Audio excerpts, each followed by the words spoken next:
I'm Sherry Sylvester. I'm a senior fellow here at the Texas Public Policy Foundation.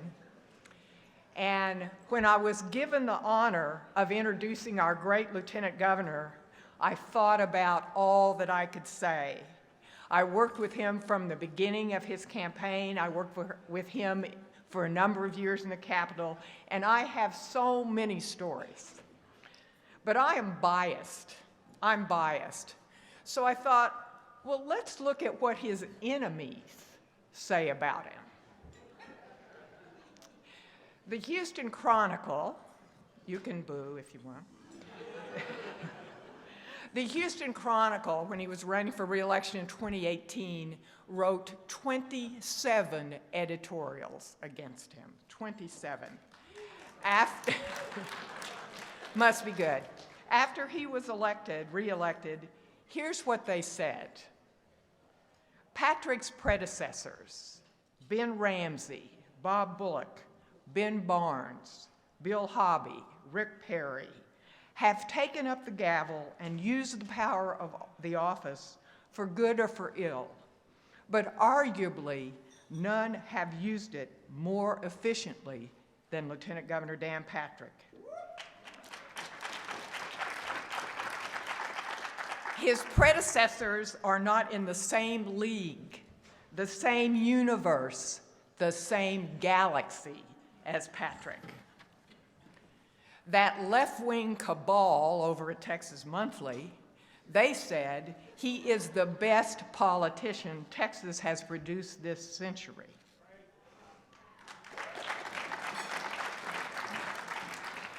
You and I call him the most conservative lieutenant governor in Texas history. There's a lot of speculation about how he does it. But having been privileged to be in the room where it happens, I can tell you the formula is very simple. First, he figures out the right thing to do, the principled thing to do, the conservative thing to do, and then all you have to do is find the path to victory. Since he's been lieutenant governor, he's passed over 110 legislative priorities that changed the course of Texas history and kept us on the right track. Let me just name a few of his golden hits. Property tax reform, the first school finance reform in 40 years, border funding from the beginning. He ran on it, he delivered on that promise. Charter school reform, photo voter ID, banning sanctuary cities, the spending cap, lawsuit reform, both hailstorm and trucks, the statewide transportation plan, pandemic liability protection, oil and gas investment protection, ERCOT and PUC reform, power grid stability, stopping the local defunding of police, plus nearly 24 pro-life bills, including the sonogram bill, dozens of Second Amendment rights protections, religious liberty and freedom protections, and of course, election security. In his spare time, he saved the Alamo.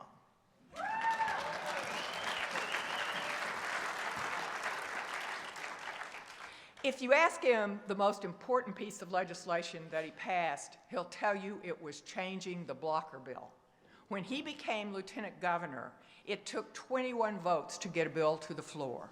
That meant the Democrats could veto any bill getting to the floor. He changed that from 19 to 18, and that's what made it possible for this conservative legislation to pass.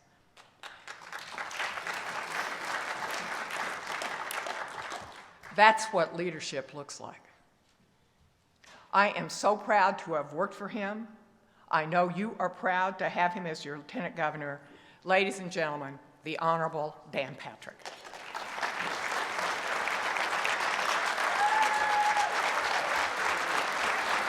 Thank you all. I'm going to hire her back. That's good. Thank you, Sherry. Thank you all. Chancellor, how are you? Wow, that was pretty good. I've been busy, apparently.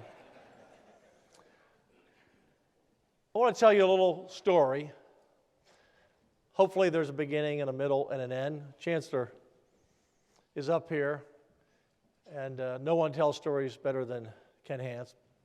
I want to tell a little story, and I want to relate it, hopefully, to you. Some of you know my background, some of you don't. And I think we probably have a lot in common. So I grew up in the streets of Baltimore, literally, inner city Baltimore, in a 12-foot wide brick home with marble steps. If you saw the movie Rocky, Philadelphia and Baltimore are very similar cities in terms of the architecture. And you know those, the little place he lived in, those same homes are in Baltimore. 12-foot wide, not very big, basement, first story, second story. When I played baseball, we played in the street. The manhole cover was home plate and second base, and a 57 Chevy was probably first base, and whatever car was third base. And we'd have to stop the game for the cars to get by. My dad dropped out of high school to join the Marines in World War II and went and fought in the South Pacific. And my mom dropped out of high school to work in an airplane factory, Martin Marietta in Baltimore. When my dad got out of the service, he worked at a steel mill, Bethlehem Steel, and then he became a truck driver for the Baltimore Sun paper and worked his way up to where he managed the transportation department. Never had a high school education, obviously didn't go to college, probably one of the best leaders I've ever known and one of the smartest people I've ever known. And my mom never went back and finished high school, but she became a bookkeeper, and she was very successful in her life. To get from the streets of Baltimore to here is a long road. That address in that house was 416 South Oldham Street. And I want you to remember that number 416.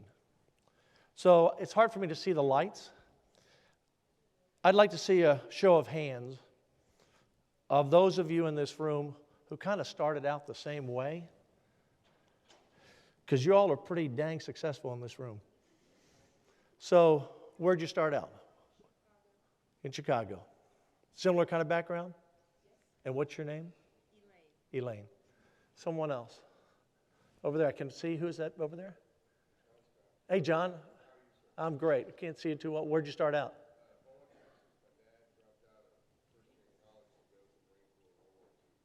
His dad dropped out also to go to World War II. And John, where did you say in Texas?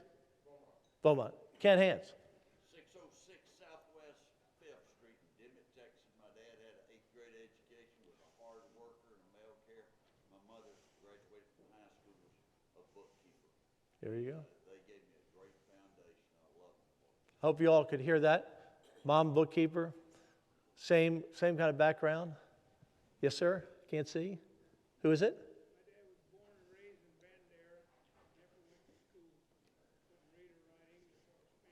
And here you are. And here you are. Yes.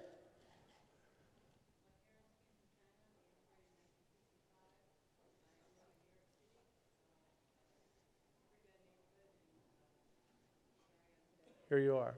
So, yes. Pigeon, Michigan? The story here is that we all had a home address. Mine was 416. You all had a home address.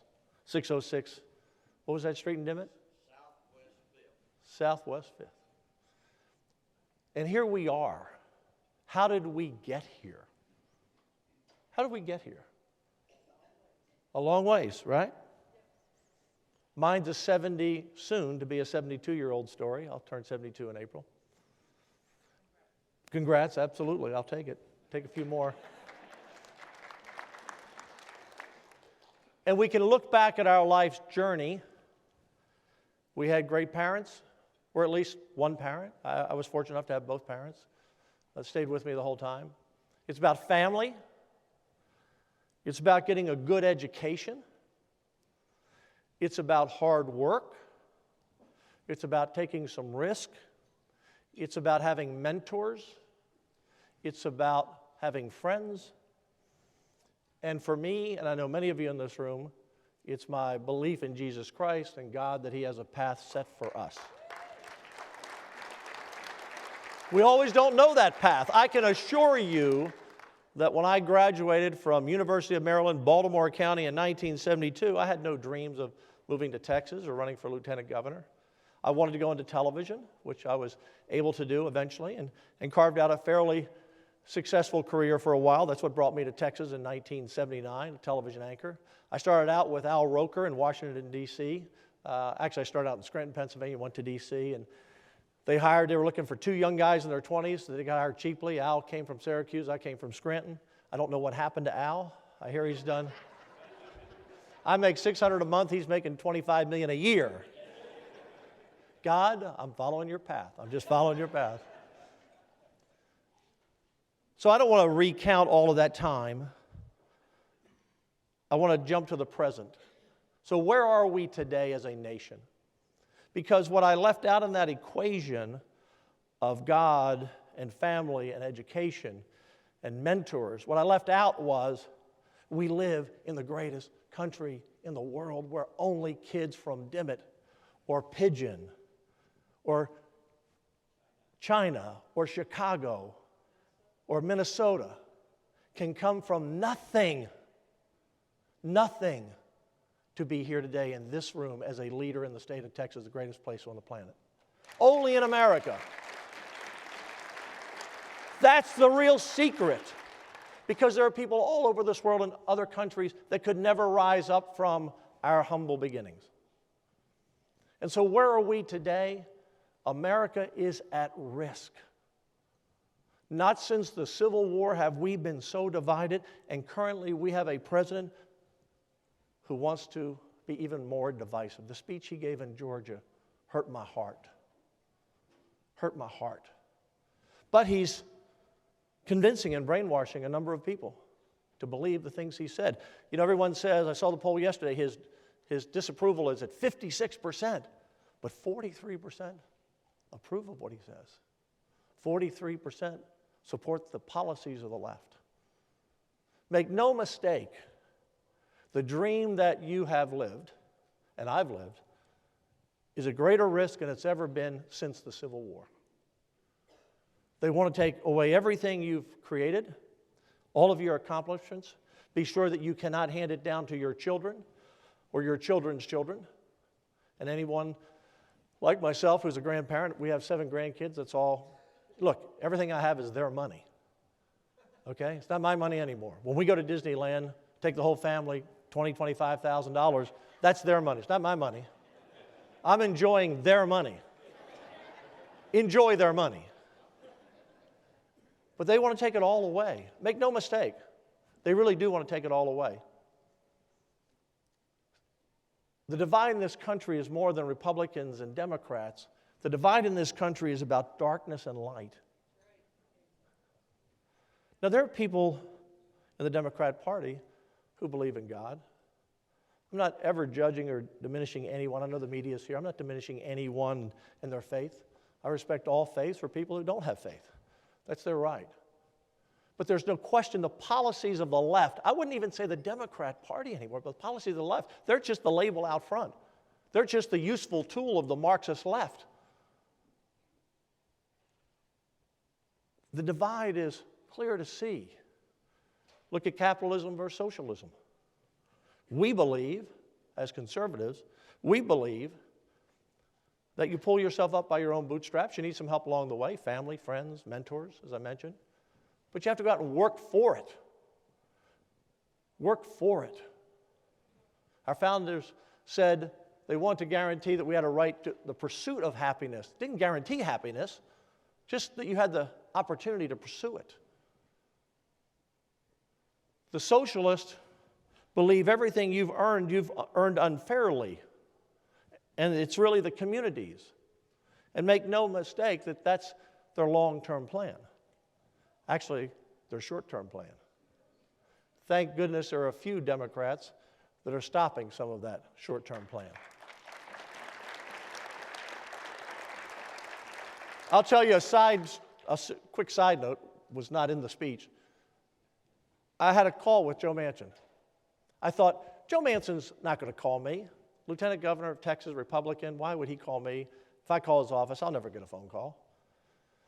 Turned out a friend of mine was hosting an event for him in Dallas, and I called the friend who's my friend, and I said, ask Joe Manchin for the name of his staffer so I could call and set an appointment.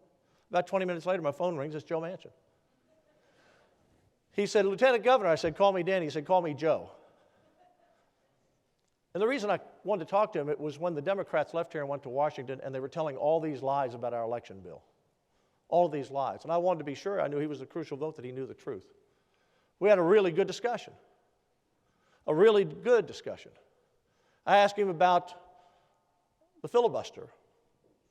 And he said, well, one thing I can tell you, Dan, I know that when we come back here in November of 22, it's not going to be 50-50.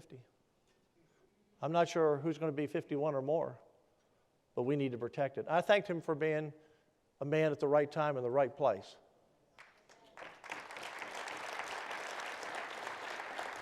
So capitalism and socialism, a difference, a divide.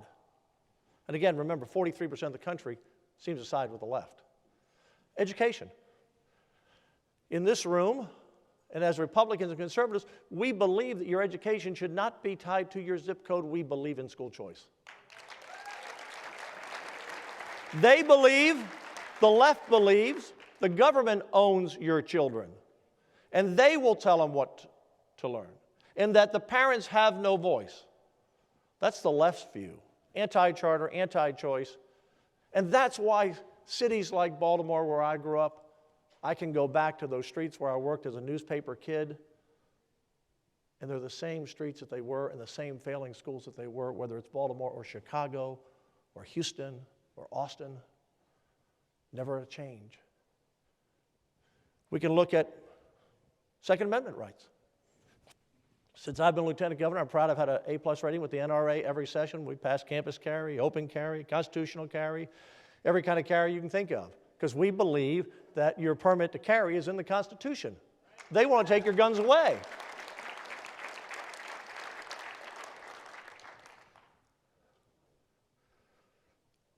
Let's look at the Constitution. They think the Constitution is something that should go on the ash heap of history. We believe that our founding fathers wrote the greatest document any country has ever written to build a nation upon, built on the Word of God, built on the principles and values that are still relevant today, except to the left. Remember the left, the Marxist left, what's their game plan? Their game plan is chaos. George Soros is Mr. Chaos. He's the one that's elected all of these judges in our big cities and DAs in big cities that won't prosecute crime, and if they do, they're let out of jail. In Harris County alone, where I live, as of a few weeks ago, the numbers are up. 153 people have been murdered by people who should have been still in jail in the last 18 months. That's chaos. The left believes in market chaos, inflationary pressures, economic chaos. They believe in chaos in the streets. It's okay to burn down a building and wear a mask if you're Antifa. But it's not okay to go to a school board meeting. They believe in chaos. You see, the Marxist left knows that how you take over a country is to make people ashamed of their history. So you tear down the monuments, you bring in CRT, which we banned this session also from being taught. You tell boys they can play girls' sports. That's chaos. They're all about chaos. So we believe in a Constitution, a Declaration of Independence that said, all men are created equal. We're endowed by our Creator with certain unalienable rights, and those of life, liberty, and the pursuit of happiness. I talked about the pursuit of happiness. It's not happiness, it's the pursuit. And life, what's the first thing it said? Life. And I'm proud that we passed the heartbeat bill this session, which has stopped Roe v. Wade in its tracks. Is Brian Hughes here? Brian, are you here? How many senators are here? Would you stand up? I know I saw Bob Hall. Bob Hall, Senator Hall. Anyone else? Let me tell you what. Sherry had nice things to say about my leadership. It takes 18 votes. We changed the blocker bill from 21 to 19, and the last session when we lost a seat, we changed it to 18. Because the party in power should be the party in power. You work too hard to elect us for us to go there and say, well, we would have passed that bill, but the Democrats blocked it. So every time we bring a bill to the floor, it's 18 votes. I only had 18 senators. I had to have unanimous support from 18 senators. So it's a team effort, and I thank the team of senators. I'm working real hard. We have 5 retirements. We have 2 primary challengers to our incumbents, Donna Campbell and Angela Paxton, and I'm working real hard most of my time raising money and trying to help them win because we need to keep that great Senate team together. But life. The reason I mentioned Brian Hughes is because he had a quite interesting session. He carried the bill to ban CRT, he carried the heartbeat bill, and he carried the election bill. He had a full session. Bob Hall had the best session he's ever had. Powerful amendments on our election bill. Thank you, Bob.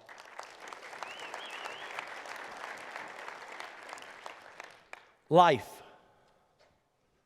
So we're at risk. You come to these meetings, your input here is important. The money that you give to TPPF is valuable because you're our think tank. You're the best think tank, conservative think tank in the country, which means you're the best in the world. We rely on TPPF to help us, guide us. Do we agree 100% of the time? No, but we're probably in the high 90s. So it's really important. But I'm going to ask you to take it to a newer, higher level for your country, for your kids, and for your grandkids, because we're a nation at risk. Ronald Reagan said, freedom is only one generation away from extinction. Reagan said, you don't pass it on to our children through the bloodstream. You teach your children about it, to fight for it, to protect it, and for them to tell their children and their children. Or otherwise, Reagan said, in the sunset of our life, you'll be sitting around telling your children's children of the days that you remember as a kid at 416 South Oldham Street, or in Dimmitt, Texas, or in China, or in Chicago, or in Michigan. The days when men and women had freedom in this country. We're in that sunset right now. Think of what the Democrats have been able to do, and I call them the socialists. I think there are some moderate Democrats up there that will come out of hiding after the 2022 election and try to take back their party and be reasonable, sensible people, because they're not now. But think about what they've accomplished. AOC and a few squad members pushed their whole party to the extreme left. They only have a 4-vote margin in the House, and look at the bills that they passed that would take all of our liberty and freedom away, take control of all of our elections, kill every baby in the womb, take your guns, raise your taxes, take your savings, everything. And they only have a 4-vote margin. Imagine if they were really in charge. In the Senate, it's 50-50. Remember, thank you, Senators Sinema and Joe Manchin. So we're really close. You see, one of the reasons the left hates Donald Trump, and one of the reasons they hate Hillary Clinton, because they're mad at her that she didn't beat Donald Trump. They thought they had it made. You see, when the left decided to take over America, I don't know if it was 1957, I think it was the year when Khrushchev said, one day we will bury you. But it was a long road. And how do you take over a country with chaos? Also with a plan. First of all, you take over higher education. So you indoctrinate the new generation to be against all the things that we stand for. Then you take over K through 12. Critical race theory would be a part of that. Boys playing girls sports is a part of that. Then you take over the media, and you own it. Is there anyone in here that doesn't think that the left owns the media? Is there anyone in here that doesn't think the left owns a large part of higher education and K through 12? They were one leg of the stool chancellor away. It was the Supreme Court. Hillary guaranteed them a 7-2 or 6-3 Supreme Court. And then it wouldn't matter what laws Texas passed because the Supreme Court would overrule them. So they're really angry because they saw Donald Trump as someone who couldn't possibly win. And because he won,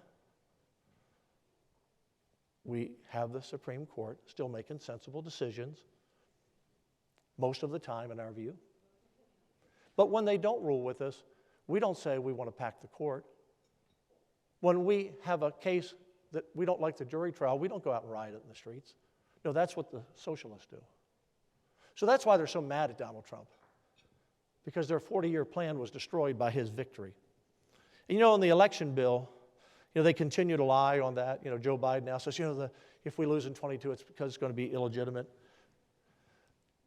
You won't hear this on Fox. I'm on Fox a lot.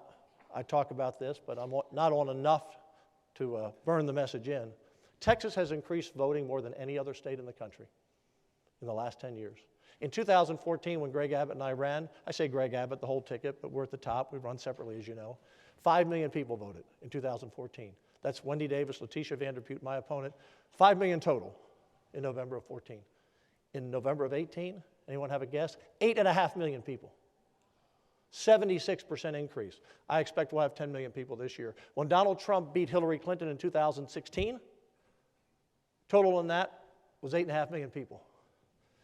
When he beat Joe Biden in 2020, 11.5 million people. Our participation of registered voters has gone from 58 to 68%, but in Washington they will tell those lies. And every time I see the local newscast, well, the controversial bill that restricts voting, it's just a damnable lie. But that's what the left does. And when you control the media, people believe it. And you don't think they want to take over? I don't know if you know the name of Sally Omarova. She was the nomination to be the head of currency, which means that she's in charge of all of the banks. I know this group knows her. She went to Moscow State University. She did her thesis in Karl Marx theory of economic analysis and the theory of revolution. And she was going to be put in charge of all of your money and all banking policies. Don't think what I'm saying here is, well, a little hyperbole and Dan's trying to really fire us up. No, it's really true. We're under assault. You're going to have to do things in 2022 and again in 2024. They're going to be above you. More than you've done. I'm not talking just about money. I'm talking about volunteering. I'm talking about work. I'm talking about telling your neighbors, spreading the story, telling them your 416 story. You see, we all have a 416 story. And if we lose this fight, there won't be any 416 stories anymore. We need millions more of your story and my story. People to come up. Doesn't matter the color of their skin. Doesn't matter who their parents were. Doesn't matter anything.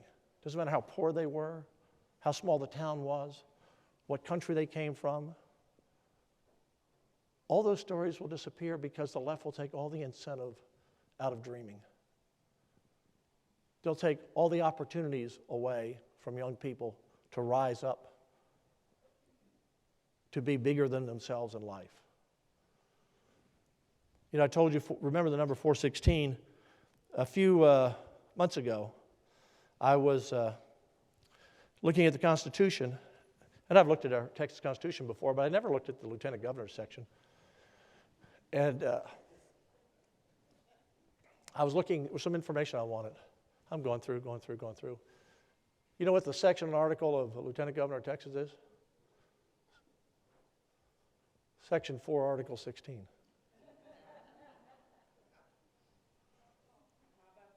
How about that? 416 South Oldham to the Texas Constitution, Section 4, Article 16.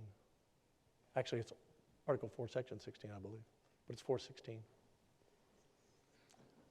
My guess is all of you, if you'll look at your life now, it may not be 606, But look at your life where you are now and trace it back to where you started, and you'll see this common denominator. A great country, freedom, opportunity, family, which we're fighting for, friends, mentors, hard work, a good education, opportunity. We all have our own 416s. I'll give you one more 416. Matthew 4:16. Matthew 4:16 says, they were in the dark and they saw a great light. That's where we are. America's been in the dark. We've had it pretty good. Life's been easy relative to lots of people in the world. And the left just kept chipping away. Take over higher ed, take over the media, take over the courts, take over the DAs. And we've been coming to meetings, and we've been going to rallies, and they keep working. I believe that this country is seeing the light. I believe 4:16 is a living verse right now. They saw the light in Virginia, didn't they? Youngkin should have never won that election. He was, 15 points behind 3 weeks before the election. Terry McAuliffe said parents should be involved in education. That was the end of Terry McAuliffe.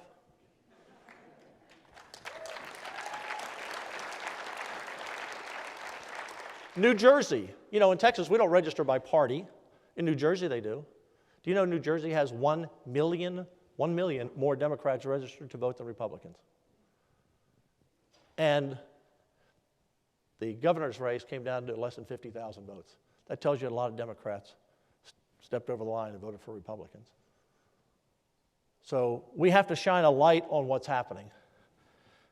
We have to shine a light on what's at risk, because we all need to be sure there are lots of 416 stories and your stories that live on. That's what Reagan talked about.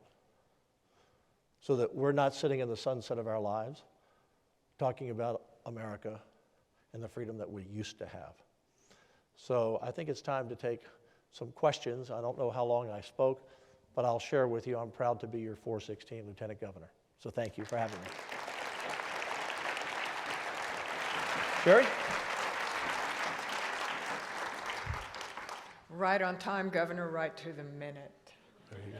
I think before we take your questions, we should take about 10 seconds and thank God for our Lieutenant Governor.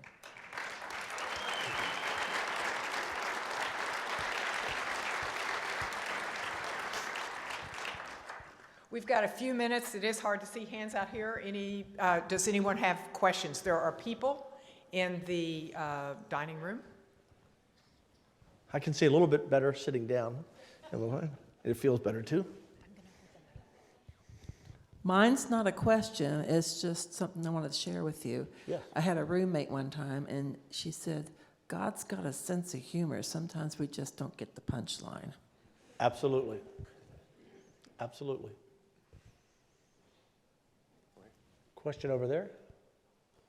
Or right here, I guess, first, and then we'll come over there. Hi, good afternoon, Lieutenant Governor. My name is Andrea Sasha Ortiz. I am the president of the Graduate Student Council of a big green university in North Texas. And you mentioned the liberals taking over higher education. As Texas being historically a very strong Republican state, what do you recommend for young conservatives on these liberal turning college campuses who desire to not see our country go down the tubes, especially in higher ed? Thank you. Sure. Tell me your first name again. What was it? Andrea Sasha. Okay, Andrea. So is Bud Brigham here? Bud, are you here? Hey, Bud. What's it? Bud knows this story. Now, we have great universities in Texas. I'm sure not going to say anything negative about our universities. But Bud came to me last year, Bill Holmes and a few others said, we want to start a Liberty Institute, a Freedom Institute at the University of Texas to teach Western culture, to talk about all these values I've just enumerated. He said, we need about $12 million, we figure. We can raise $6 million if you'd put $6 million in the budget. I put $6 million in the budget. They raised it. I talked to former Senator Kevin L. Tife, chairman of the board, good friend, good man. Any of you know Senator L. Tife? He kind of talks like this, said, Governor, Whatever you want. Bud likes it, I like it. You like it, I like it.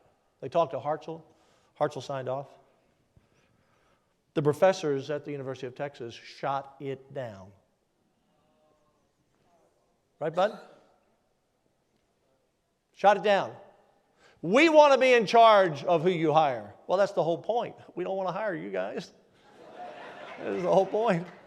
You got a history department, okay? We want this one over here. Now, we're still working on it. We haven't given up. We won't give up. But that's the fight we fight. The leftists, even in a great state of Texas, in a great university like the University of Texas, you still have the liberals, deeply rooted. I mean, why wouldn't they want us to teach Western culture? What are they afraid of?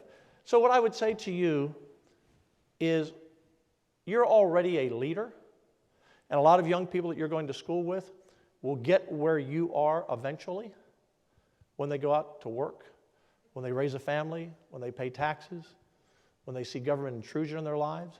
You've just seen it sooner than they have. So just be a leader, share your vision, gentle persuasion, and don't give up. Next question. Is there one? Yes, ma'am. Or yes, sir.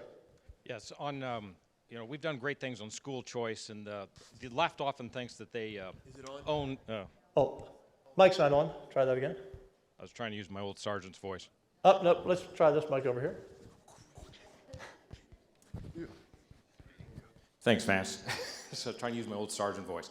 On healthcare, for example, the left often thinks they own it. Now, in school choice education, we're taking, again, that lead on it. What kind of things we can do in healthcare, bring down drug costs and other stuff like that? Where can we take ownership of that so then we use that to try and steal elections? Yes, it's a great question, and we have to be on top of that issue. Lois Goldcourse, who's our chairman of Health and Human Services, and before that, Charles Swertner, and before that, once upon a time, Jane Nelson when I was a senator. We've made a lot of reforms. You'll never read about them, you'll never hear about them, because the left will always say, well, you didn't do enough. And we can do more in a lot of things. But we have to find that solution to provide health care. But the Obama administration really helped destroy the health care system by letting able-bodied people be on Medicaid. Able-bodied people should be working. And so we are one of the states that did not go along with that Medicaid expansion. And thank goodness, because I wouldn't say we'd be bankrupt now, but a lot of the states that did are in very deep fiscal trouble. So we're going to continue to work that issue. And on school choice, let me just say, I say I, remove the I, we, and I don't even like to say we because I'm not a senator. It's 31 senators. But the Senate has passed school choice twice, in 15 and 17. Never got a vote in the House. If we're going to pass it, we have to have, quite frankly, House leadership that supports it. I believe the governor, I'm told, I don't know, I haven't talked to him about it, but I read that he's getting ready to unveil a program on it. Did he say something here the other day? Yeah. Okay.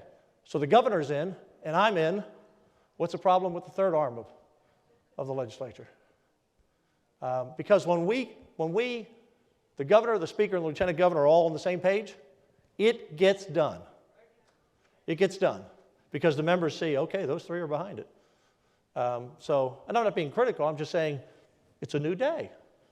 We have a new speaker. Let's see what happens. And at the same time, we have 9,000 schools, 365,000 teachers, 1,200 school districts, 5.4 million kids in school, which is more kids in school than half the states have people. We have about 250,000 public charters, 250,000 private school, and somewhere around 500,000 homeschooled now. We always need to support our public school system. The lies from the teacher unions, well, they want to destroy public education. It's ridiculous. It's ridiculous. 5.5 million people in public schools. I'm proud that I pushed legislation. In this case, I really did push it to give teachers the biggest raise they've ever had, change the finance system, reward the best teachers. We've given retired teachers a 13th check. My wife was a teacher. I love teachers. I support public education, but parents need options, and particularly children with disabilities. Not every school can help a child with a disability, and they should surely have a right. But we need help in the House, And I hope I don't hear what I heard back in 17 and 15 on day one of the session. We're not passing any school choice bill over here. I hope I don't hear that. It won't stop me. I just hope I don't hear it. Next question. Yes.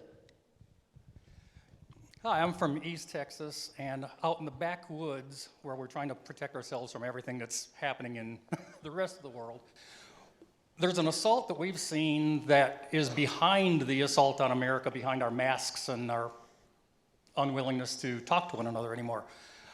It's the other part of healthcare, the part of healthcare no one sees anymore because we're all talking about the pandemic.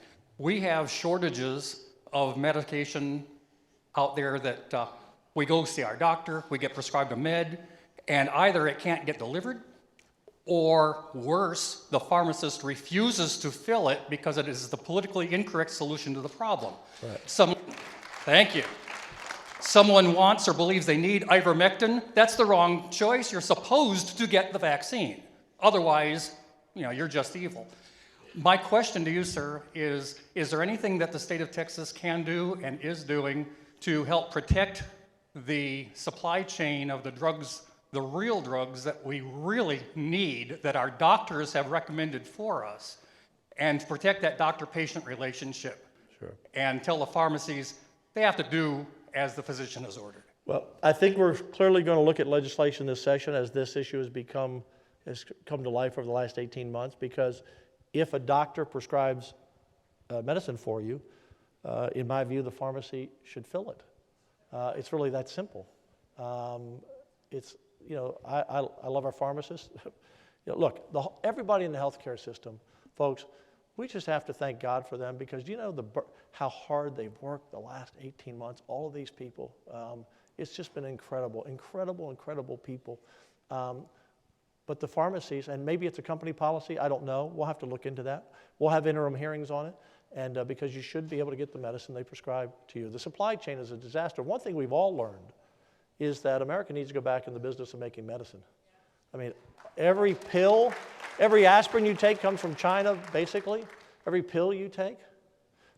They don't have to fire any missiles at us. They don't have to send, 1 million Chinese troops to our shores one day. They just need to, mess with our prescriptions. It's just, this has been a terrible time with COVID, and but we've learned a lot on a lot of levels, and hopefully in 2022 and 2024 we finally have a government that will respond to it. I think we're time for, I don't know, one more question. Do we have it over here? Okay. Yes, sir. Yeah. Why does the state of Texas sell our driver's license list to any and everybody in the world? It's a great question. Actually, we tried to pass legislation on that this time to address some of that because it should be private, and that issue actually did come up. And I'm happy for my staff if you'll get us your name to follow up what bill we passed or didn't pass. But I know we had hearings on it and tried to address that issue because that information should be private. In fact, Jane Nelson and Robert Nichols, and I know Robert Nichols passed a bill, I just can't remember the detail. We passed about 1,400 bills, forgive me, but to address that very issue, not just with the driver's license, but the state of Texas should not sell anyone's private information on any subject to anyone at any time, period. And we did try to address it, but we need to do more. So Sherry said we're out of time. Sorry we can't do all the questions. I'm sorry. You're in charge of the time. We can't go long. I think we're so grateful that you're here. So thank you. Think about your own 416. Think about where you started and where you are. Think about the great nation that gave you the opportunity, the God that opened those doors and planted that path for you. Think of all the people that helped you. And that's really what our legacy should be. We all want to look out for our own grandchildren, our children, but we have to look out for each other, for freedom, for liberty, for this nation. And that's what I'm asking you to be bigger than ever, to do more than ever, because we're in the fight for this country like you've never experienced or I've never experienced in my entire lifetime. And it's easy to see. The signs are there, and it looks like people are waking up. Virginia and New Jersey, as I said, are great barometers for that. I'm counting on you. You can count on me. The Texas Senate will defend liberty, defend freedom, defend our border, defend the state of Texas, because, as Donna Campbell likes to say, our great senator from San Antonio, we have to get it right in Texas because there's not another Texas to move to. Thank you all. God bless.